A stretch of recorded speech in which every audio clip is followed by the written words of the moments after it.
Life for All presents Daily Food series, The Word of Life, The Fellowship of Life, and Living Stones for the Edification. The Epistles of John and Peter. Book 7. Hastening the Coming of the Day of God by Pedro. Week 2. God's Judgment on False Teachers. Wednesday. The easy life takes us away from God. Read with prayer.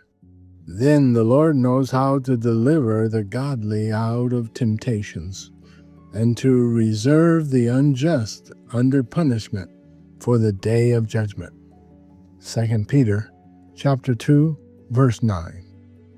Abraham tended his flocks, but was not attached to them because he knew everything he had was for God. He knew how to manage his possessions well, because God gave him direction. However, his nephew Lot wanted to have his own property, and this led him to separate from his uncle. Are you like Lot, concerned about what is yours? The church is following the opposite path and is detaching itself from material things. Abraham's heart was turned toward God, and Lot's was turned toward himself. Their goals and vision were different.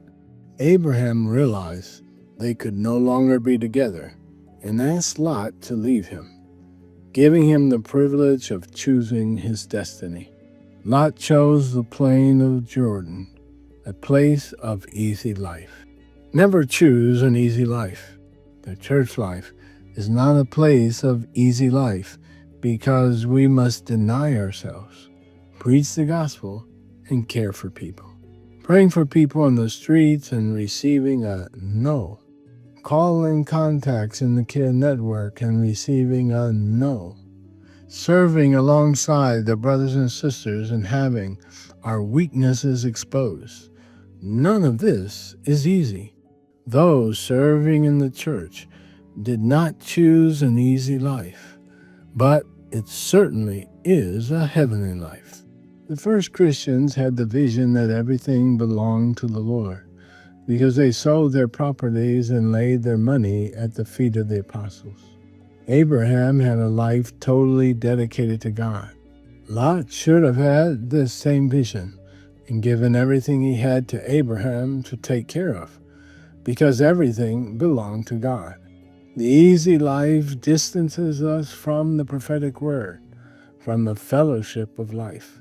Little by little, one stops meeting together, and even if he tries to be godly, his life comes closer and closer to the immorality and corruption of the world.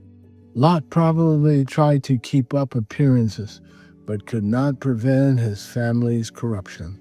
They became detached to the customs of Sodom, a place full of immorality and perverted sexual practices.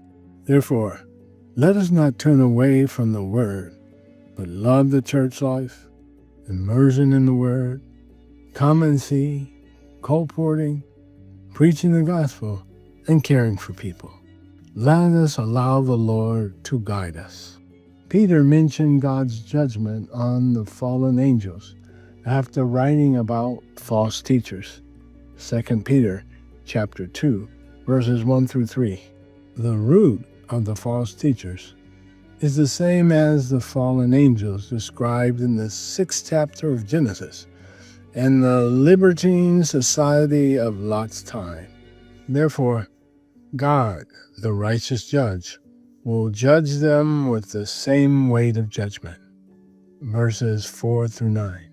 Before the Lord, our God, who is just, nothing will go unpunished, and everything is reserved for the day of judgment. False teachers are those who have long since stopped living according to the Spirit's guidance. They walk according to the flesh to satisfy their desires in filthy passions, immorality, ambitions, and hidden desires in search of fame and followers.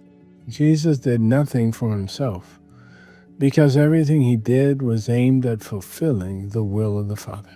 Let us not live to satisfy our lusts, but to do the will of the Lord.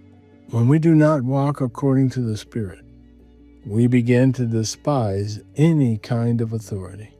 We cannot go against the authorities established by God.